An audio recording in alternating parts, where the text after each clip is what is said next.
Assalamualaikum warahmatullahi wabarakatuh. Bismillah, innalhamdalillah, wassalatu wassalamu ala rasulillah wa ala alihi wa ashabihi wa mawala. Peserta muktamar yang dirahmati Allah, sudah banyak hal yang kita dengar tadi dari pembicara pertama, pembicara kedua.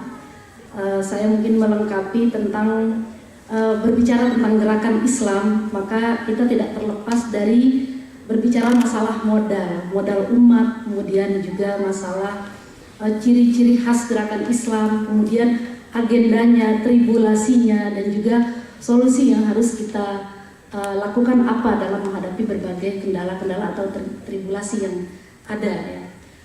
Berbicara masalah modal ya, dari sisi demografis kita memiliki jumlah umat yang sangat besar, 1,3 miliar, dan ini sangat signifikan ya.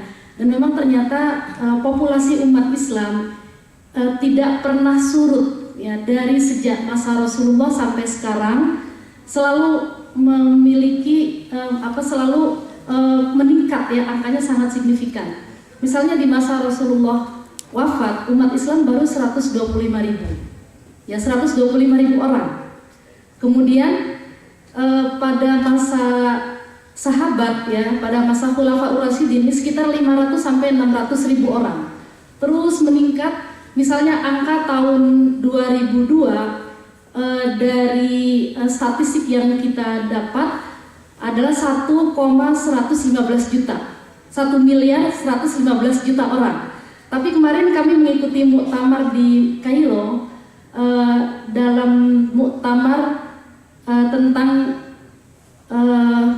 Majlisul A'la li Syu'unid Diniyah ya, majelis tinggi masalah-masalah agama yang dihadiri oleh 99 negara, 162 peserta dari seluruh dunia, dan yang hadir di situ kalau misalnya dunia Islam memiliki menteri, maka yang hadir adalah para menteri. Kalau tidak, anggota parlemen atau ketua-ketua ormas Islam yang ada di negara-negara tersebut. Kalau misalnya negara tersebut memiliki jumlah umat di bawah 1%, seperti Yunani, Italia dan sebagainya. Nah, dalam muktamar tersebut ternyata angka umat Islam ya, jumlah umat, potensi umat ya secara demografis sudah 1 miliar 300 juta orang. Ini dari 6 miliar atau sampai 8 miliar penduduk dunia. Nah, ini bicara modal yang luar biasa. Kemudian secara geografis juga kita menempati dianugerahi oleh Allah alam yang sangat strategis ya. Indonesia, Malaysia ya, jumlah buah-buahan yang sangat banyak. Bahkan saya dengar dari Menteri Pertanian sampai kita di Indonesia misalnya memiliki 4.500 jumlah buah gitu.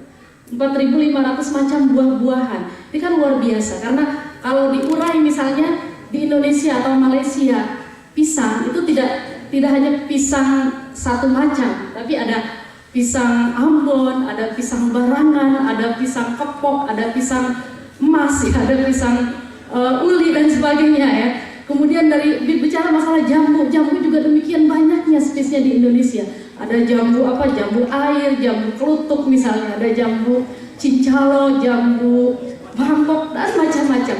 Jadi potensi umat Islam, potensi geografisnya, potensi sumber daya alam ini luar biasa. Ikan juga demikian yang ada di lautan Indonesia, Malaysia dan negara-negara lain. Belum potensi pertambangan, ya, perminyakan dan sebagainya. Jadi dengan potensi umat ya yang begitu besar, kemudian juga sumber daya alamnya yang luar biasa dianugerahi Allah sesuai dengan ayat Al-Quran, innal arda yarisuha ibadiyas sholihun, bumi ini diwarisi Allah untuk hamba-hamba yang solih ya. Dan memang umat Islam menempati tempat-tempat yang strategis yang potensi alamnya luar biasa. Nah, kita harus memiliki agenda ya, agenda Harakah Islamiyah baik Malaysia ataupun agenda Indonesia. Saya pikir sama ya, adalah bagaimana potensi umat kita di Indonesia. Misalnya jumlah umat Islam sekarang ini tinggal 87% ya. Ini mengalami penurunan ya, dari tahun 90-an ya, 80-an itu 97%, 97, sekarang 87%. Makanya kuota haji juga kan dihitung dari sana ya. Jadi bagaimana kita bisa mempertahankan ini, mempertahankan jumlah umat kalau yang seharusnya kita tingkatkan, karena betapa banyak agenda-agenda non-muslim juga yang ingin menyerang umat Islam dari sisi akidah, akhlak dan yang lain-lainnya. Jadi sekarang bagaimana kita membentengi umat Islam dari sisi akidahnya, ya, at-tafawuq al-imani, bagaimana kita meningkatkan keimanan saudara-saudara kita agar mereka tidak mudah terpengaruh dengan propaganda dari umat lain. Ini sangat berat tugas kita ya sebagai aktivis Harakah Islamiyah, aktivis gerakan Islam. Yang kedua, agenda kedua adalah at-tafawuq al-akhlaki. Bagaimana kita meningkatkan akhlak umat. Karena kita tahu sekarang ini kendala-kendala yang dihadapi umat dalam sisi moralitas, misalnya adanya era globalisasi ini banyak manfaatnya, tapi juga tidak sedikit mudarat yang dialami oleh umat Islam, baik dari anak-anaknya, remajanya, orang tuanya. Dengan apa? Dengan adanya media yang tidak bertanggung jawab, seperti masalah pornografi. Ini menjadi masalah agenda kita ya, Harakah Islamiyah, untuk bagaimana bisa membentengi anak-anak kita dan juga remaja-remaja kita dari serangan-serangan pornografi yang ada. Atau juga masalah narkoba ya, mungkin kalau di Malaysia apa namanya? Sama, narkoba juga ya. Dadah. Drugs ya. Jadi dadah ya. Ya kalau di Indonesia itu narkoba ya, ganja dan yang lain-lain, pokoknya obat-obatan yang mengandung zat adiktif ya, yang bisa membuat pecandunya itu, kalau dalam bahasa Inggris itu sakau misalnya ya. Jadi ini juga agenda yang harus menjadi agenda Harakah Islamiyah, bagaimana moralitas umat ini terjaga ya. Kemudian juga agenda yang lainnya masalah at-tafawuq al-ijtimai, bagaimana meningkatkan kondisi sosial umat. Kita punya PR besar ya dalam masyarakat muslim, misalnya saudara-saudara kita yang mengalami korban bencana alam atau korban bencana sosial ya.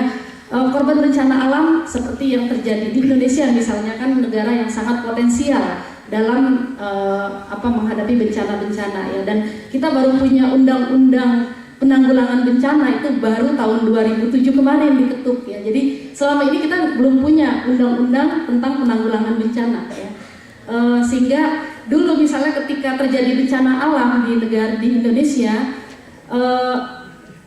korbannya itu bisa mengalami 2 kali bencana ya, bencana alam itu sendiri atau bencana korban makanan yang sudah kadaluarsa ya, karena buffer stoknya itu biasanya menghimpun makanan ya, atau pakaian sekian tahun, kalau tidak ada bencana tidak diganti, kalau ada bencana baru dikeluarkan, sehingga makannya sudah expired, sudah kadaluarsa. Sekarang kita sudah membuat undang-undang itu, mudah-mudahan nanti bisa menangani bencana alam bisa lebih baik lagi. Nah, bencana sosial juga di Indonesia dan negara-negara lain sekarang ini yang paling aktual ya masalah Palestina ya.